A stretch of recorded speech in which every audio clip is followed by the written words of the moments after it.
Hallo und herzlich willkommen hier aus der American Airlines Arena in Miami. Vor wenigen Minuten ist hier das NBA-Match zwischen den Miami Heat und den Los Angeles Lakers zu Ende gegangen. Und die Heats, die haben mit 115:107 gewonnen. Das eigentliche Highlight dieser Partie, das fand bereits in der Halbzeitpause statt. Und dabei ging es um einen Mann, der mit beiden Franchises Meisterschaften einfahren konnte. Richtig, diesen Mann hier, den kennt ihr mit Sicherheit. Das ist der Shaquille O'Neal. Mit den Heat gelang dieses Kunststück im Jahr 2006. Die Fans der Dallas Mavericks werden sich da nicht so gerne zurückerinnern, denn es ging gegen Dirk Nowitzki und seine Mavs. Am Ende hatten die Heat mit 4:2 die Nase vorne. Heute also in der Halbzeitpause der große Augenblick. Das Jersey von Shaquille O'Neal wurde retired, sprich unters Hallendach gezogen.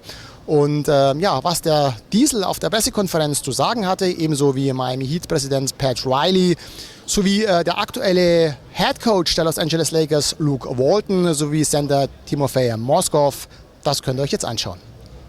This is an inside joke for all the Miami people. It's definitely unexpected. You know what I mean? Not that inside. Yeah, I definitely wasn't expecting it. Tim called me last year and he texted me, and I kind of texted him something vulgar back because I thought it was one of my friends playing around. And Tim was like, call me, so I called him and then got on the three-way with Pat. And, you know, it's a big honor. Came here and Pat had the crazy idea that I'd come in on the diesel truck. I didn't realize that many fans were going to be waiting. But when I pulled up, and still, you know what I'm talking about, it made me get that feeling of like being in LA during the parades with all the people. And every time I said I had a parade in LA, I'm going to bring a championship here, it always came true. So it was like 3,000-4,000 people out there, and I just got that feeling again, and I said it. And you know, we had a enigmatic, eclectic team, but you know, we pulled it together, and it was fun. It was fun. 2006 was definitely a fun year. You just sort of took some of what I was going to ask. When you said it was definitely it was a different team in 2006. Yeah, it was different. We had a bunch of misfits on the team, I can say it.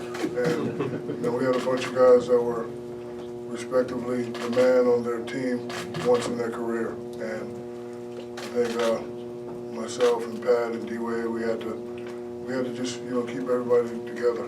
Best thing Pat did was have practice at 12 o'clock. Because those guys used to call it every night. John, you know Pat with his 10 o'clock practice, so I had a conversation with Pat, like, Pat, can you just please move it back to 12? That way if you go out, you come in at 4, you still got 6-7 hours to get ready. So he did that, and that was the first step, but you know, we just stuck together. And I actually was very scared when we went down 0-2 Dallas, but Pat gives those Hoosier-type motivational speeches. He almost killed the self-talk class one time. He came in and he came with a piece of paper and he said something like, the world's record holder for holding your breath is 4 minutes. And he did it for like 8 minutes. And I was like, Pat, you all right? He came up and he almost died that day. It was just, you know, tells you about Pat. He was, you know, grateful for the job. I'm actually glad he came downstairs and you know, took us to the next level. And it was a fun year. I finally watched the championship DVD and it brought back a lot of memories. It was almost discussed immediately. You know, once, you know, Shaq left, we won the championship. He's a once-in-a-lifetime player.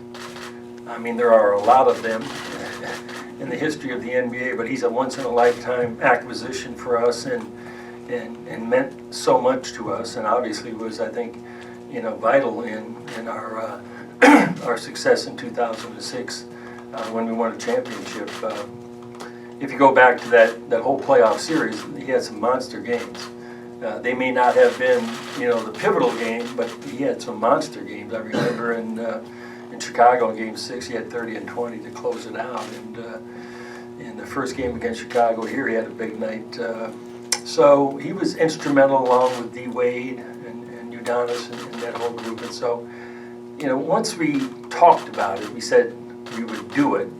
It's when. And we thought the year that he was inducted into the Hall of Fame would be a good year to do it. Well, it's obviously a special night and one that's well deserved. He's the most dominant player of our era, and just his size and and athleticism and the way he could just control a game.